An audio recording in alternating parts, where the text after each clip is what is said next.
చేసి చిన్న వాడని కోట్లున్నా లక్షలున్నా సరే మన కొంపలో కాలు పెట్టాడంటే మన కోకలు లంగాలు మడవలసిందేనా.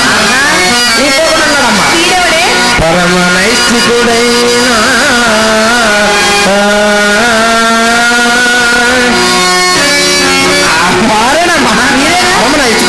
మన ఇంట్లో ఏం పనమ్మా? అయ్యో నా తల్లి, పరమ నైష్ఠికులంటే పూజారులైనా వాళ్ళకైనా ఇప్పుడు ఆ యావ ఎక్కువగా ఉంది.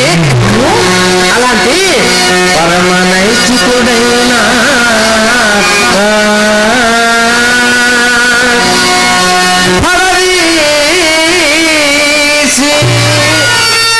ఏం పెట్టేవి?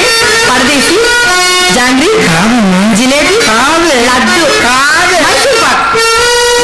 అదే కాదు, పంచదార, అదే కాదమ్మా, ఇవి కూడా కావా? చెప్పవే ఏం పెట్టావు? నేను చెప్పాలంటే సిగ్గుగా ఉంది. నేను చెప్పలేను. నువ్వే సిగ్గుపడుతున్నావు అంటే ఏదో పెట్టే ఉంటావు. నేను చెప్పాలంటే ముసలి నేను విట్టేసి వస్తున్నాడు, సిగ్గేస్తాను. నేను పర్వాలేదు చెప్పవే. నోటను పెట్టి ఎంగిలి తినిపించినాను. ఏమి బిట్టమ్మా? అమ్మా అదేమిటమ్మా, ఎంగిలి తినిపించడం ఏమిటే పాపం కదూ? ఏమిటో నా ఎంగిలంటే పూర్తిగా విలువ లేకుండా పోతుందో. ఆ రోజుల్లో పదవుల కోసం ప్రాకలిస్తే కనీసం ఎమ్మెల్యే సీట్లు అని చెప్పేవి, నా దగ్గర చోట్లు మాత్రం చెప్పేవి కాదు. అందుకని శ్రీహరి ఎంగలి చక్కెర పొంగలి ఆహా ఓహో అంటూ నైస్ గా ఐస్ ఇలా ఇలా నాకుంటూ తినేమన్నమ్మా. అమ్మా అమ్మా ఆ రోజుల్లో నేను మంచి వయసు ఉన్న రోజుల్లో మన ఇంటికి వచ్చే ఖాతాదారు అందరూ ఎవరో తెలుసంటమ్మా? ఎవరమ్మా? రాజులు రారాజులు, జమీందారులు జాగీర్దారులు, విఠులు విఠాగ్రేశ్వర్లు, డాక్టర్లు యాక్టర్లు డైరెక్టర్లు, ఓనర్లు డ్రైవర్లు ట్రైనర్లు, వచ్చే జనం పోయే జనం, వేసే తలుపు వేసే తలుపు వేసే తలుపు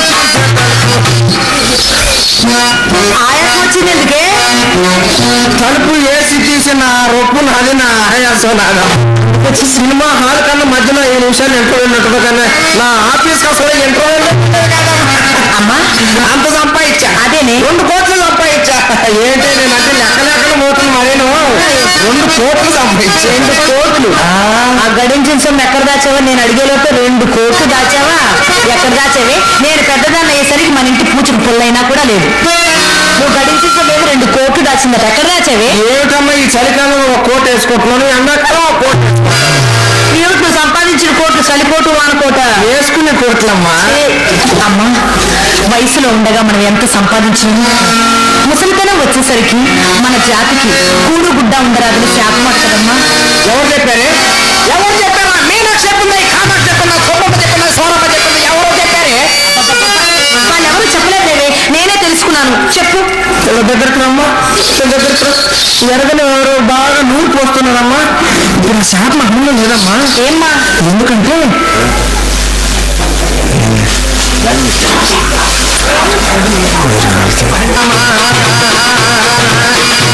చాలుమైనా అది ఎంత చిన్నదైనా నువ్వు నేను ఒకటైపోదామా.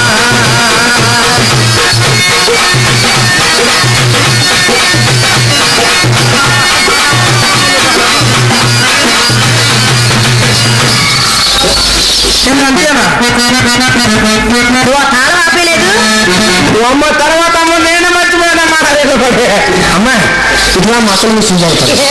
నేను ఊళ్ళో సన్నివేశం చూసా. ఏమిటి చూసావు? అబ్బాయి అమ్మాయి ఇద్దరు ప్రేమించుకుంటున్నారు. ప్రేమించుకుని వాళ్ళు నీ కంట్లోనే పడ్డారు. ఆ సన్నివేశం నా కంటిలో పడి విషయం దేశం మొత్తం తెలిసినట్టే కదమ్మా. అమ్మా అమ్మా అబ్బాయి ఏమో సత్తం మీద కూర్చొని అమ్మాయిని రావుల వారి కూడా దగ్గరికి రమ్మన్నాడంట. ఎలా రమ్మన్నాడు? మా అమ్మాయి ఏమో బిల్లు తీసుకొని బోర్డు దగ్గరికి వెళ్ళి మంచినీళ్ళు తెచ్చుకున్నాడు. అవును రావుల వారి కూడా దగ్గరికి రమ్మన్నాడు. వాడి సైగ చూడు. చెప్పమ్మా. అబ్బాయి సత్తం మీద కూర్చున్నాడు.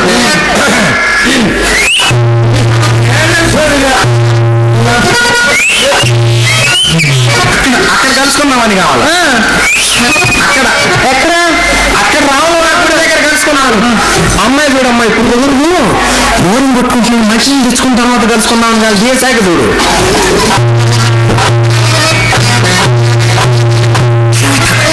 మంచినీళ్ళు తెచ్చుకుంటాను ఇప్పుడు కుదరదు అయ్యా. ఇలా మాట్లాడుకుంటున్నారమ్మా. పెద్దోళ్ళు ఎవరో ఒకరు చూసి తల్లి నాకు మాట్లాడలేదమ్మా. అవును అందుకని వారు రెచ్చిపోయి పాట పాడతాడు. రాను రానంటూనే చిన్నదా చిన్నదా రాములరి గుడికొచ్చే చిన్నదా చిన్నది కాదు కాదంటూనే కుర్రదా కుర్రదా రాములరి గుడికొచ్చే చిన్నదా చిన్నది రాజు ఆట పిల్లానే గాజులో లంగాదా రాజు ఆట పిల్లానే గాజులో లంగాదా గాజు ఆట పిల్లానే గాజులో లంగా నీ చెయ్యి కాపలేరా నీ చెయ్యి కాపలేరా మా గాజు తరగలేరా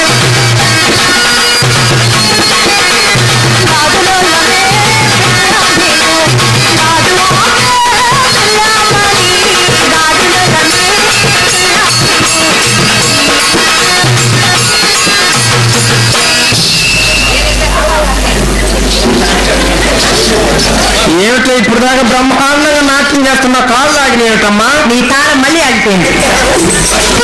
నేను నా తాళాలు బయట తీస్తే నీ కాళ్ళు ఆగిపోయా. అవును. ఏది నా తాళాలు బయట తీస్తే కాళ్ళు ఆగిపోయా. అవునమ్మా, లోపలేసి అంత బతికి సంతోషపడమ్మా. నేను మంచి వయసులో ఉన్న రోజుల్లో నా తలుపులు తీస్తే పోయి రైలు బండి సైతం లారీ సైతం ఆగిపోయాయి. మరి నాకు కాళ్ళు ఆగిపోతాం అసలు ఎక్కడ అదేనమ్మా. అసలు విషయం మర్చిపోయాను. ఏమిటి? ఈ ఊర్లో చాలా విషయాలు జరుగుతున్నాయి. అవునవును, నీ విషయం ఏ దేవుడమైనా కానీ భవానీ శంకరం మీదే కాదమ్మా. కాదా? మన ఆడవాళ్ళు 4 రకాల మనస్తత్వాలు కలిగిన ఆడవాళ్ళు ఉన్నారు. ఓహో, దీని మీద రీసెర్చ్ చేస్తున్నావు అన్నమాట నువ్వు. చెప్పు. హస్తిని చిట్టిని శంకిని కాని ఆహా, మొదటి రకం కుర్రాళ్ళని చూసి కులకపోతాం బజార్కి వచ్చి బండి కనబడతాం. ఇక 2వ రకం ఉందమ్మా. గంటకు వస్తామైద్దమ్మా వాడికోసారి ముఖం కడిగిద్దమ్మా. ఇక 3వ రకం ఉందమ్మా. ఈమెవరే? ఈమె గురించి ఏం చెప్పేదినమ్మా. సతీ సావిత్రి రహస్యం అంటే ఈమె కావాలి మహాప్రతివత అనుకుంటారు చూసే జనం అందరమ్మా. పొద్దున్నే లేచిద్దే మొగుడు కాళ్ళకి దండం పెట్టిద్దమ్మా. సాటుగా మరిది కన్ను కొట్టింది. ఇక 4వ రకం ఉందమ్మా. ఈమెవరు? అమ్మతోటి ఇవన్నీ అక్షర సత్యాలమ్మా. ఇక 4వ రకం ఉంది. ఏ ఊరికి చేయమ్మా.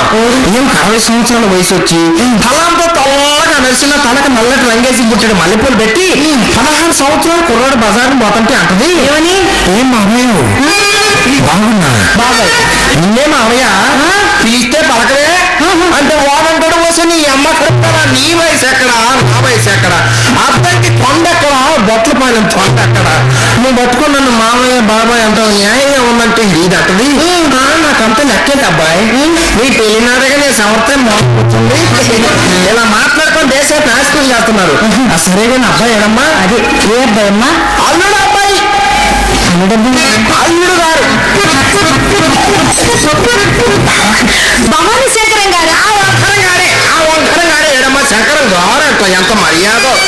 అసలు భవానీ శంకరం అంటే అర్థం తెలుసమ్మా. భవానీ అంటే బడా చోర్, శంకరం అంటే చెడిపోయినాడు. చెడిపోయినాడు దగ్గరే ఉంది చేతుల్లో అనుకుని పట్టి తప్ప. ఆయన ఈ పూట ఎవరినో అప్పడిగారట. వాడు తప్పక ఇస్తాను వాగ్దానం కూడా అందరికీ వెళ్ళి ఉన్నాడు. ఇంకో మాట చెప్పలేదంటమ్మా. ఏం